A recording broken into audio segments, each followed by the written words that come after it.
Hello बच्चों, I hope you are doing great.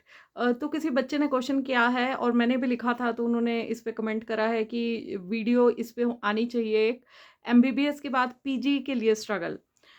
तो बेटा बात ऐसी है कि पहले तो आप एमबीबीएस, आपको भी इतना ही पता है कि नीट देने के बाद आप एमबीबीएस में चले जाते हो। तो जो रियल स्ट्रगल है वो आपकी एमबीबीएस या नीट में नहीं है, वो है आफ्टर एमबीबीएस क्या करें।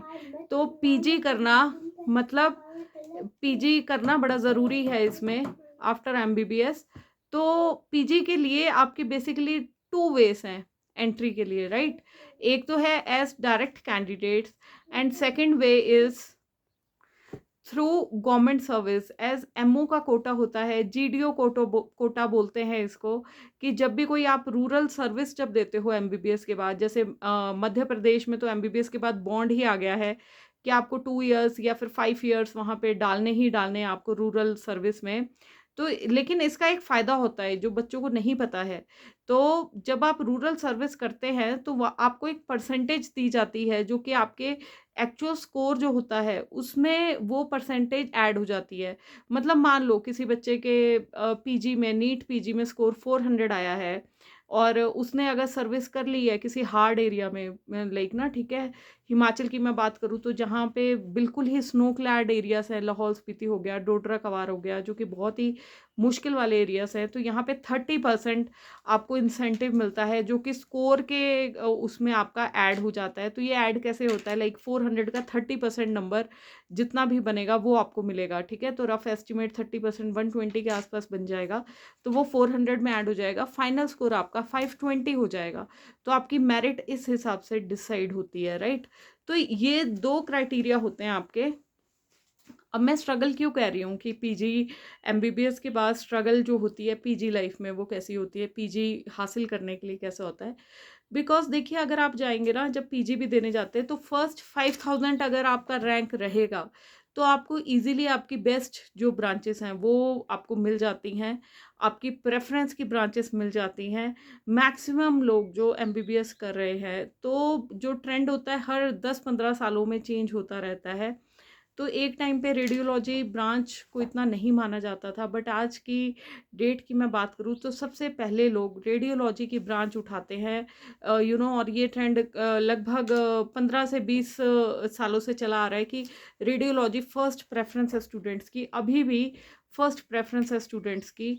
तो इसी हिसाब से जिसको अब कोई मेडिसिन की ब्रांच है, इसकी मेरिट बहुत हाई जाती है। ऑर्थो, ये वाली ब्रांचेस ऐसी हैं कि लोग इनको फटाफट उठा लेते हैं, लेकिन पहले 5000 लोगों को बहुत अच्छे कॉलेजेस मिल जाते हैं, ठीक है। लेकिन फिर जो उसके बाद 5000 के बाद जो 40,000 रैंक तक बच्चे आते हैं ना, यहाँ पे फिर अब प्रॉब्लम आ जाती है। बिकॉज उनको या तो वो सेकेंड अटेम्प्ट लेते हैं नीट पीजी के लिए, जैसे आप नीट के लिए लेते हो, तो या फिर उनको कॉम्प्रोमाइज करना पड़ता है, ठीक है। अब किसी बच्चे को मेडिसिन चाहिए लेकिन वो अल्टीमेटली फिर कभी ईएनटी से उसको सेटिस्फाई होना पड़ता है, ऑर्थो वाले को आई से सेटिस्फाई होना पड़ता है, क्योंकि अवेलेबिलिटी पे डिपेंड करता है सीट्स का, राइट। एंड इससे भी ज़्यादा आपका रैंक्स आता है। और जो अभी ये हमारा काउंसलिंग सिस्टम बना हुआ है, इसमें आप जान के बहुत हैरान होंगे, बच्चे इतना फ्रस्ट्रेट हो जाते हैं, इतनी ज़्यादा काउंसलिंग खिंचती है कि बच्चे फर्स्ट सेकंड काउंसलिंग में कई बार जो सीटें छोड़ते हैं ना, जो उनको नहीं मिल रही होती हैं सीटें, वही सीटें स्ट्रे राउंड में जाके मिल जाती हैं। अब स्ट्रे राउंड का सभी को पता है, अगर किसी ने अप्लाई कर दिया, कॉलेज अलॉट हो गया, तो आपने नहीं ज्वाइन किया तो आपको पेनल्टी लग जाती है, ठीक है। जितना भी काउंसलिंग की मनी होती है, जैसे कई स्टेट्स में 20,000 तक है, कई स्टेट्स में 50,000 तक है, राइट। तो और एक और स्ट्रगल है, बच्चे कंफ्यूज हो जाते हैं कि डीएनबी करे हम एमडी करे। तो इस पे मैं एक अलग वीडियो बना दूंगी, डीएनबी और एमडी में क्या फ़र्क होता है। अब क्या होता है जब आप पीजी करने जाते हो, ठीक है, स्ट्रे राउंड वाले को अगर किसी बच्चे की फर्स्ट उसका मतलब मान लो रैंक है उसका, मैंने केस देखे हुए हैं, मैं इसीलिए बता रही हूँ, हमारे ही नोन में किसी का रैंक था 13,000, तो फर्स्ट प्रेफरेंस थी उनकी, जैसे एमडी मेडिसिन, एमडी पीडियाट्रिक्स। तो जो काउंसलिंग का प्रोसेस के थ्रू जब बच्चा जाता है, उसको एंड में आके इतना फ्रस्ट्रेशन हो जाता है कि उनको लगता है यार बस अब सेकंड काउंसलिंग में जो आया मैंने ले लेना है, थर्ड काउंसलिंग का मैं रिस्क नहीं उठा सकता। और मैं स्पेशली बताऊँ, ये हमारे मिडिल क्लास के बच्चों के साथ ही होता है। और वही सीट जब वो स्ट्रे राउंड में गया है, क्योंकि कई बच्चे तो देखो फर्स्ट काउंसलिंग में जब कॉलेज को ज्वाइन करते हैं 1 महीने तक आपका काउंसलिंग प्रोसेस एक्सटेंड हो जाता है। वहाँ पे जब उनको वर्क बैलेंस अपना सही नहीं मिलता, लोग छोड़ देते हैं वो सीट। ठीक है, तो वो अपनी एमडी की सीट भी छोड़ देते हैं, और वही सीट मतलब मानो एमडी मेडिसिन की कोई सीट छोड़ के जा रहा है तो वो खिंचते खिंचते स्ट्रे राउंड में आ जाएगी। स्ट्रे राउंड में अब जिसका रैंक चाहे 20,000 भी है तो लक की बात है, उसको भी मिल सकता है। तो it's all a game of luck also, right. तो ये बहुत सारी चीज़ें जो हमें कोई नहीं बताता है। ठीक है, हम भी थे, हमें कुछ नहीं पता था अपने ग्रेजुएशन लेवल में। हमारे टाइम पे ग्रेजुएशन लेवल में भी सेम ही चीज़ें होती थी कि हम लोग जिस कॉलेज में चले गए हम वहीं से करते रहते थे। उस टाइम तो ज़माना ऑफलाइन ज़माना था, बट स्टिल जो मतलब अप टू डेट रहने वाले स्टूडेंट्स होते हैं, या जो पीछे से बहुत ही इन्हीं डिपार्टमेंट्स में काम करने वाले पेरेंट्स के बच्चे हैं, उनको आइडिया होता था कि हाँ भाई गवर्नमेंट कॉलेज में अब ये वाली सीट खाली होगी है, तो वो अपना अपग्रेडेशन दे देते थे और वहाँ पे अपग्रेड हो जाते थे। ठीक है, तो ये सारी चीज़ें हैं जो मैंने आपको बताया। तो काउंसलिंग प्रोसेस बहुत वो रहता है। और पीजी की एक और एमबीबीएस के बाद पीजी में क्या दिक्कत आती है, एक तो ड्यूटी आवर्स को लेके। ठीक है, गवर्नमेंट मेडिकल कॉलेज सभी को चाहिए, राइट। ठीक है, और हम चाहते हैं कि हम टॉप के मेडिकल कॉलेजेस से करें। ठीक है, जितने टॉप के मेडिकल कॉलेज में जहाँ जितना ज़्यादा रश होगा, काम बहुत सीखोगे लेकिन बर्डन भी फील करोगे। ठीक है, तो एक थोड़ा सा प्रिपेयर्ड होके जाना है कि हाँ 36 घंटे की ड्यूटियाँ होती हैं, अपने माइंड को आपने थोड़ा सा उस हिसाब से काउंसलिंग करके जाना है। और पीजी में कई बार बच्चे सोचते हैं कि यार हम जाएंगे पीजी करने एकदम से पेशेंट्स करना, ऐसा कुछ नहीं होता है। फर्स्ट ईयर में आपको आप पर्चियाँ ही बना रहे होते हो, केस हिस्ट्रीज लिखे जा रहे होते हो, आप कागज़ भरते जाते हो भरते जाते हो भरते जाते हो, क्लरिकल काम आप लोग करते जाते हो। ठीक है, पेशेंट हिस्ट्री जो भी आपको मिली है, बस पेशेंट को ट्रीट नहीं करना मिलेगा, आप ऑब्जर्वेशन करते हो। और कई बच्चे इसमें भी फ्रस्ट्रेट होना शुरू हो जाते हैं कि यार कोई काम नहीं हो रहा, प्रोडक्टिव काम नहीं हो रहा है। ये ज़रूर है कि ओपीडी में बैठते हो, पेशेंट को अटेंड करते हो, उसको बताते हो ये प्रोसीजर यहाँ होगा वहाँ होगा। तो थोड़ा सा वैसे तो एमबीबीएस वालों को होता है आइडिया, बट स्टिल जो नए लोग हैं उनके लिए मैं एक वीडियो बना रही हूँ ये। और इसके बाद जो आपका स्टाइपेंड है, स्टाइपेंड इज़ मेन इशू। पहले आज से पहले जब पीजी होती थी तो स्टाइपेंड हर कॉलेज में लगभग एक नॉर्मलाइजेशन था। सेंट्रल जो कॉलेज हैं आपके गवर्नमेंट के, पीजीआई हो गया, एम्स हो गया, यहाँ पे तो अभी भी 1 लाख प्लस आपको स्टाइपेंड मिलेगा आपको पर मंथ। ठीक है, जब आप ड्यूटीज़ दे रहे हैं, सब कुछ कर रहे हैं। बट जो स्टेट्स पे जब आप आ जाते हो, स्टेट गवर्नमेंट कॉलेजेस पे आ जाते हो, जैसे मैं आईजीएमसी की बात करूँ या टांडा की बात करूँ, हिमाचल में प्रेजेंटली जो स्टाइपेंड है that is 40,000 per month to 45,000 per month, और मतलब depending on first year, second year and third year, right. तो ये सारे स्ट्रगल्स हैं आप लोगों के, जो आपको पहले से प्रिपेयर होके आओगे।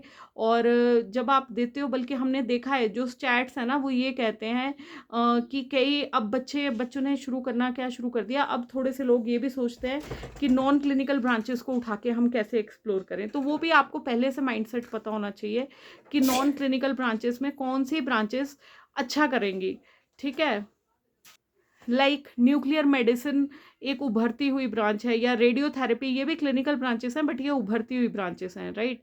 इसमें इतना ज़्यादा कंपटीशन नहीं है, और इसमें आप इजीली आपको जब आप टीचिंग फैकल्टी में भी जाना चाहोगे तो इजीली आपकी जो मेरिट लिस्ट है, आपकी सीनियरिटी लिस्ट है, तो वो उसके अकॉर्डिंग बनती है। अब जैसे आपका पैथोलॉजी आ गया, पैथोलॉजी भी लोग उठाते हैं, फार्माकोलॉजी लोग उठाते हैं, लेकिन इंटरेस्ट के साथ उठाइए। ठीक है, एनएस थीजिया एक ऐसी ब्रांच है कि जो होता है ना behind the curtains, they play role of saving lifes. ठीक है, बट ये आपको खुद भी पता होना चाहिए कि हमें फोर फ्रंट पे आके लोगों का रिकग्निशन चाहिए या हमें बैक स्टेज से काम करना है। तो ये कई बार बच्चों को पता ही नहीं होता, सभी लोग भागे होते हैं ऑर्थो मेडिसिन। अब तो सर्जरी एक टाइम पे बहुत ज़्यादा वांटेड ब्रांच होती थी, बट अभी जिस हिसाब से सर्जन्स के ऊपर असॉल्ट्स हो रहे हैं, या फिर जिस हिसाब से कोई सर्जरी करता है तो लोग हर उसमें चाहते हैं कि सब कुछ सही हो जाए, और नहीं सही होगा तो असॉल्ट्स हो जाते हैं डॉक्टर्स पे। तो सर्जरी अभी थोड़ा बैक फ्रंट पे जाना शुरू हो गई है ब्रांच। तो बहुत सारी ऐसी चीज़ें हैं तो स्ट्रगल इज़ रियल, बट वही बात है, सर्वाइवल ऑफ द बेस्ट वाली बात है, जैसे कि डार्विन्स की थ्योरी है। एंड पीजी के बाद एक और स्ट्रगल आ जाता है आपका कि पीजी के बाद जाके गवर्नमेंट सेटअप करोगे, या फिर गवर्नमेंट सर्विस में जाओगे, या फिर एसआरशिप करोगे। अब एसआरशिप क्या होती है, कैसे करते हैं, I will tell you in another video. And hope ये वीडियो आप सबके लिए कुछ यूज़फुल रही हो। एंड बाकी कोई क्वेश्चन होगा तो आप डाल सकते हैं। देखिए वीडियो पसंद आती है तो do like, subscribe and share, ताकि मेरे को भी मोटिवेशन मिले कि जो मैं कंटेंट बना रही हूँ ये वाकई किसी के हेल्प हो रही है इस कंटेंट से किसी की। अदरवाइज आई फील यूजलेस कि यार क्या फ़ायदा मैं यहाँ पे बोले जा रही हूँ, ठीक है। तो and I am not charging anything for you. मैंने पर्क्स वगैरह का ऑप्शन बिल्कुल ऑफ रखा हुआ है कि हाँ भाई हम नहीं किसी को चार्ज करेंगे।